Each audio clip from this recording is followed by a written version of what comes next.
Thanks, Father Crowley, for such a nice introduction and for welcoming me here. I want to thank Father Nathan Castle for welcoming me here this morning also. It's a heartening experience to see so many of you here, and it's a great encouragement and a sign that the Holy Spirit is working quietly and moving people and maintaining in your hearts and lives an interest in the good of and the future of the Church. Well, the big question right now is who will be the next Pope?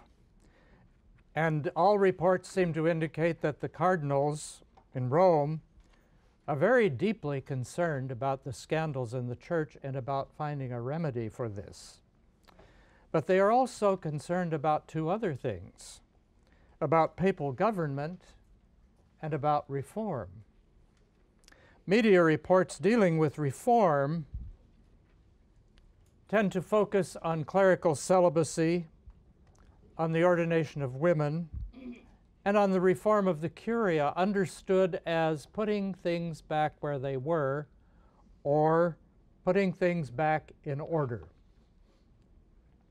These, of course, are important topics, but it would be a mistake to stop there. We know that there were reform movements during the period before the Reformation. Most of them failed. Not so much for lack of holiness, and not so much for lack of worthy objectives, but because they failed to ask the deeper questions. They did not go far enough. Today, if we want to deal seriously with the legacy of Vatican Council II and issues of reform, we have to ask the deeper questions. This is not possible unless the paramount issue of the exercise of the papal office is addressed. The papacy and the reform of the Roman Curia were all taken off the agenda at the 16th century Council of Trent. Rome feared that discussion of the papacy and of the Roman Curia could reignite the controversy about whether a council was superior to the Pope.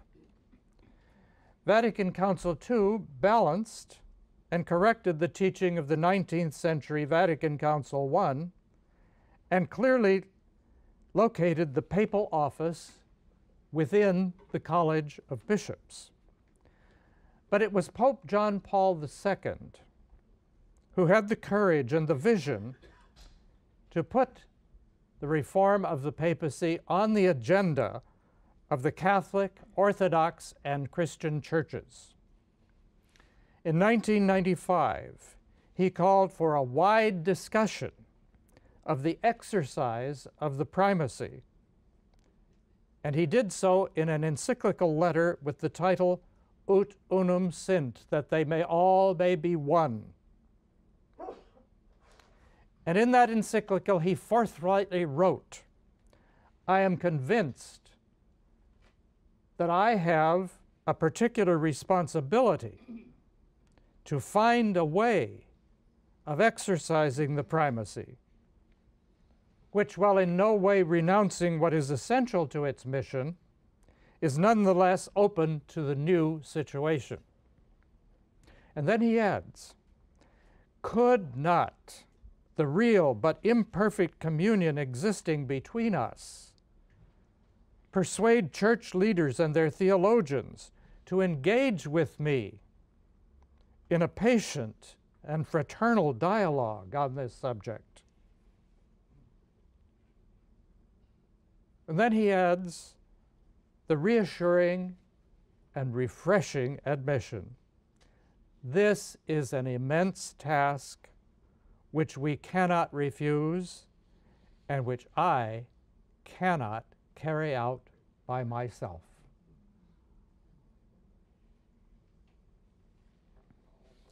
The Pope himself frankly admits that the exercise of the papal office needs to be reformed. He invites wide dialogue on the subject and avers that he cannot do it by himself. This encyclical is without doubt the Magna Carta of papal reform. And so the issue is now on the table. Now here I am going to focus just on one aspect of this, and that is collegiality, which is a major legacy of Vatican Council II. And I will give two ways in which collegiality could be improved and linked in a new way to the exercise of the primacy. But first, I just want to summarize, to refresh your memory, on some of the highlights of the Council teaching. The Council confirmed that the Church is not a single diocese with one bishop.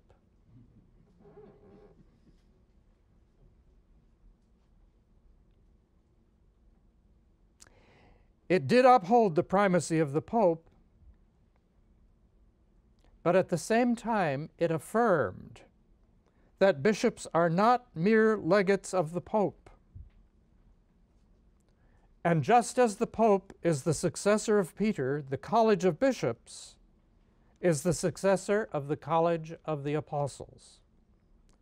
The Pope is a member of the College of Bishops, and together they have supreme authority in the Church.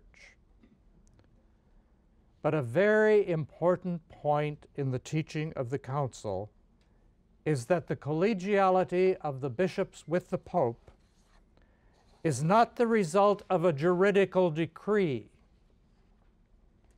nor the result of the action of a council, and not the result of the decision of any pope. The collegiality of the bishops with the Pope is rooted in two things: the sacramental ordination of the bishop, in which he receives the threefold office of teaching, sanctifying, and governing.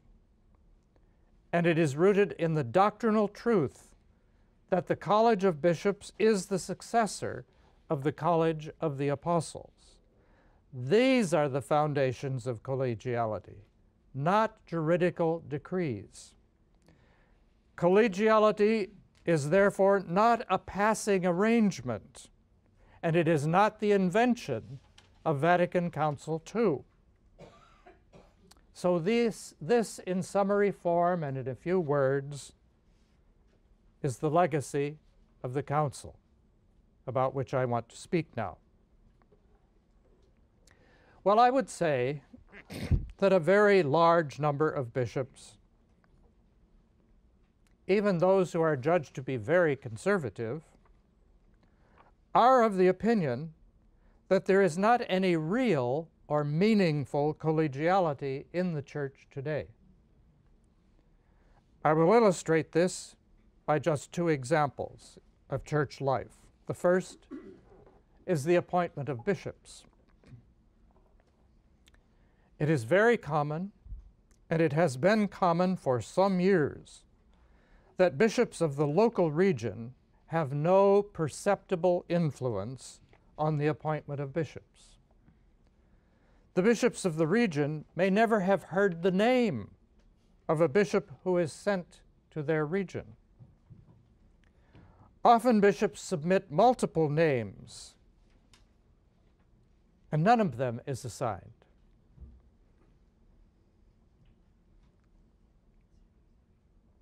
A second example, the recent English version of the sacramentary.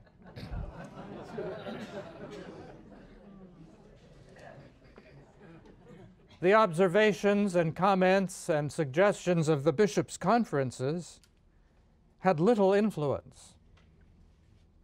And at the end of the consultation with the conferences, a large number of changes were made without the bishop's knowledge and which the bishops had never seen, a very large number of changes. These policies indeed bespeak primacy, but they do not bespeak collegiality.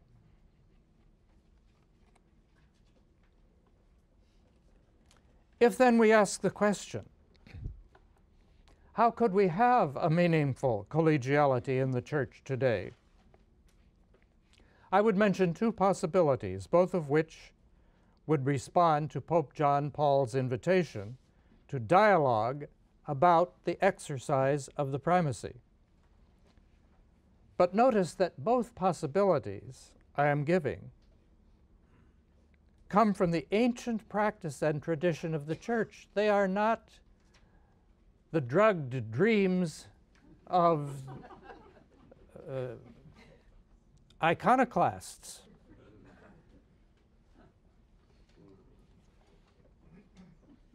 Now I want to begin, I think perhaps to your surprise, with a major work of Joseph Ratzinger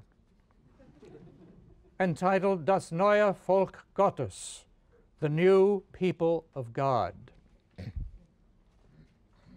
In this work, Ratzinger mentions a major problem in the Church. Another surprise to you. In this work, Ratzinger mentions another problem in the Church about which bishops have been complaining for 200 years. Ratzinger calls this problem excessive Roman centralization.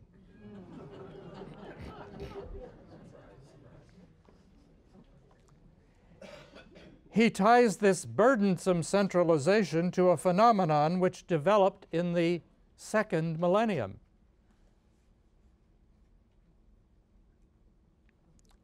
The confusion of the Petrine office of the Pope with the patriarchal function of the Pope. And Ratzinger puts it this way: the extreme centralization of the Catholic Church is due, he says, not simply to the Petrine office, but to the confusion of the Petrine office with the patriarchal function. Uniformity of church law and liturgy and the appointment of bishops by Rome arose from the close confusion of these two offices. In the future, they should be more clearly distinguished. And someday, perhaps, Asia and Africa should be made patriarchates distinct from the Latin Church.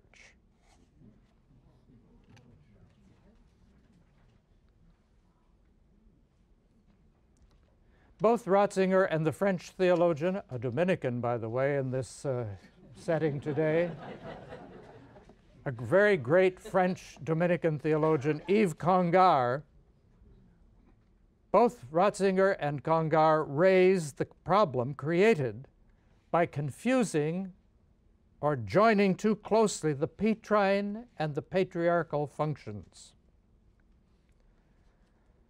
The problem is that the Pope, in actual fact, is exercising a patriarchal role now in the whole Church.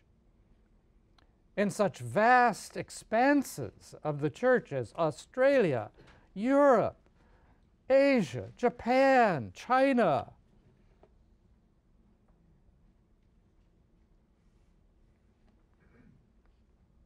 The path to a solution, then, is separating these functions and restoring the patriarchal synodal structure in the Church.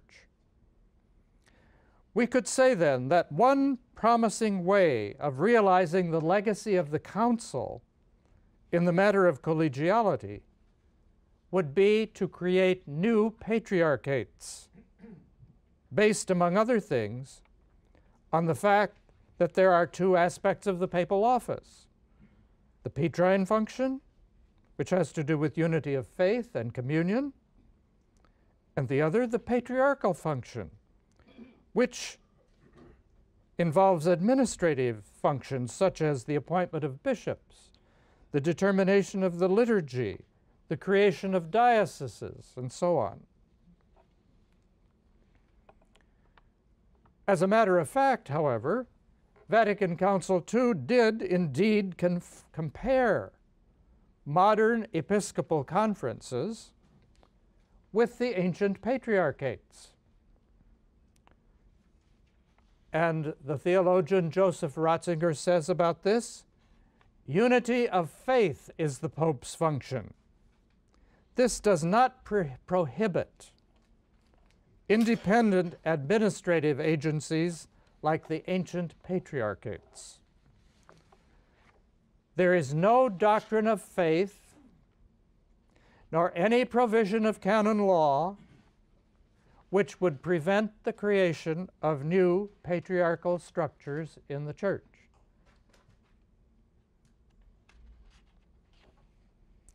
Modern episcopal conferences in the Latin Church of the West could be given the same powers and functions of the patriarchates of the Eastern Catholic Churches. This means that within the framework of the conferences, such things as the appointment and transfer of bishops, the establishment of dioceses, questions of liturgy, and other matters of Catholic practice and observance could be decided and determined. It goes without saying, of course, that any such arrangement and creation of new patriarchates would always be understood as within the framework of Catholic unity and communion. The Eastern Catholic churches, patriarchates, which have all these prerogatives which I mentioned, such as the appointment of bishops and so on, all of these Eastern patriarchates are in communion with the Bishop of Rome and with all the other Catholic churches. Patriarchal structures are structures in communion. Well, if we had patriarchal structures in the case of Asia and Africa, for example, it would enable these churches to develop their liturgy, their spirituality, and their practice in accordance with their own cultures. There is long-standing complaint from both Africa and Asia of how they feel impoverished and constrained in not being able to integrate elements of their culture into church life. For example, it is well known that although the church has been in Japan for over 400 years, there are relatively very few Catholics in Japan. Many Japanese bishops have said repeatedly that the reason why there are so few Catholics in Japan is the fact that they have been made to present Christ with a Western face.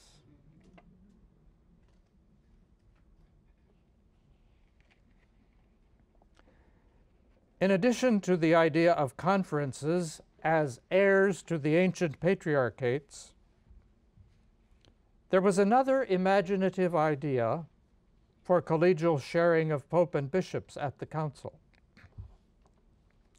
The best remembered speech on this subject was given by the distinguished and highly respected Melkite Patriarch Maximus IV. The Patriarch began by proposing creation of a synod made up of bishops of dioceses around the world who would take part with the Pope in the universal government of the Church. Patriarchates would be regional. This synod that he is talking about would be bishops from all over the world taking part with the Pope in the universal government of the Church. He gave doctrinal reasons underlying this, along the lines I mentioned about the College of Bishops as the successor of the College of the Apostles. But a very practical reason he gave also, and that was, he said this: the Holy Father, no more than any other person in the world, whatever his talents, cannot govern an institution so large as the Universal Church just with the assistance of his own bureaucracy. And that is being dramatized powerfully for us right now.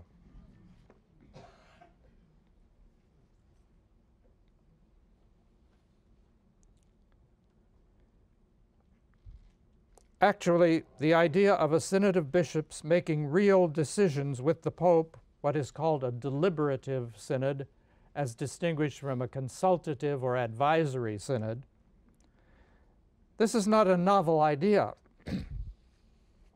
For many centuries in the first millennium, the bishops of central and southern Italy met with the Pope and made important decisions of faith and disciplinary matters.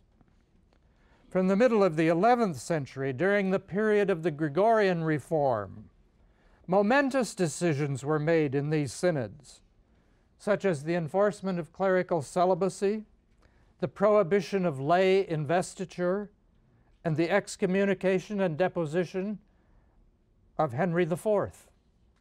Momentous things were made in these synods. Pope Gregory VII, among the very strong popes of history and strong-willed popes of history, held synods almost every Lent. And there is no evidence of any kind that the bishops played a merely secondary or passive role in these synods. The historical Roman Synod, therefore, could be a model for a modern deliberative synod. There was significant support in the Council for this kind of synod to collaborate with the Pope in the universal government of the Church. That support came from the bishops of Germany and Scandinavia, more than 100 bishops of Brazil, a number of bishops from the Philippines, several prominent French cardinals and bishops from Indonesia and South Africa. But among American bishops who spoke on this topic was Archbishop Joseph T. McGuckin of San Francisco, as reported in the New York Times.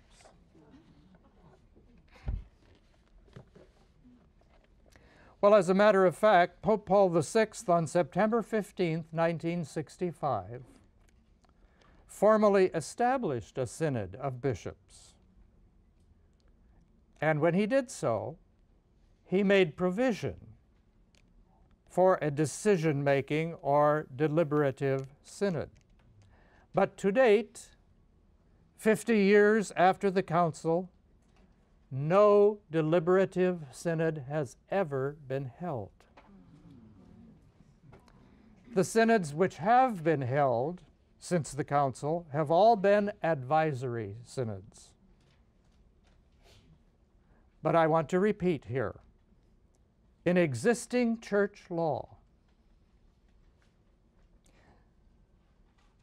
there is provision for the Pope to have a truly decision-making, deliberative synod.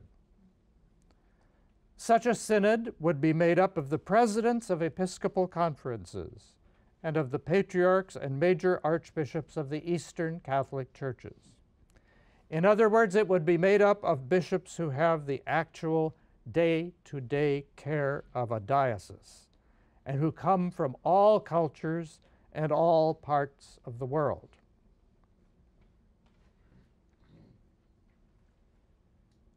In conclusion, then, patriarchal structures and deliberative synods are two structures which go back to antiquity.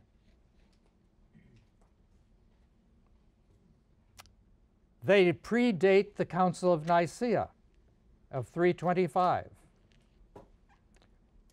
Both these structures would be a remedy for excessive centralization. Both these kinds of structures would be manifestations of collegiality and a witness of the Church as communion. Both would make clear the distinction between the Petrine office of the Pope and the patriarchal function of the Pope. Both would go a long way to addressing the long-standing concerns of Asia and Africa about inculturation.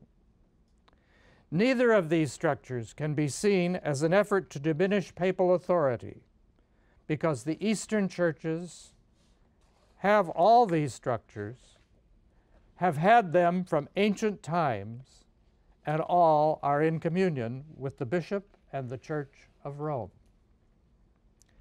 As I come now to the end of these observations, I would like to touch on the current conclave for the election of the Pope. Various cardinals and other commentators have made remarks about the qualities desirable in the next Pope. Some have said that he must have spiritual vision. Others that he should be from this or that continent, or that he should have the capacity to deal strongly with the sex abuse issue. Well, no one would quarrel with any of these requirements. But it seems to me that there are several other things that need to be said. First, how do we conceive of the papal office? If you postulate the recovery of the synodal structure in the Church and of deliberative synods, then the Catholic Church is not conceived as a worldwide diocese with a single bishop. And the distinction between the Petrine office and the patriarchal function would mean that the Pope's ministry of unity and communion would not mean the day-to-day government of church life in all parts of the world. Important aspects of church life would lie within the competence of the patriarchal structures, and some of them would fall to the decision of deliberative synods. The Pope would have the burden of fostering unity, collaboration, and charity among all the churches in communion. Every mother knows what that would be.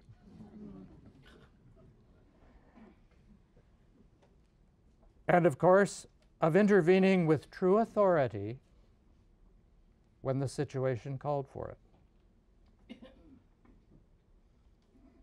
Nevertheless, a future Pope must have a measure of management and governing ability. And here I want to recall a legend of St. Thomas Aquinas. There was a monastery which tried to elect an abbot. They tried repeatedly. The vote was never conclusive. They couldn't elect an abbot. So, in near despair, the chapter of monks decided that they would send 3 monks to speak to St. Thomas Aquinas and get his advice on what to do in this situation. So they went to him, and they said, "We have 3 good monks, candidates to be abbot. Father Anselm, he is an excellent teacher and scholar. We have Father Bruno, he's a very holy man. And we have Father Morris, who is an excellent administrator." St. Thomas listened to this, and in a very few words he solved the whole problem by saying to them, "Let the learned man teach the monks, let the holy man pray for the monks, and let the administrator be the abbot."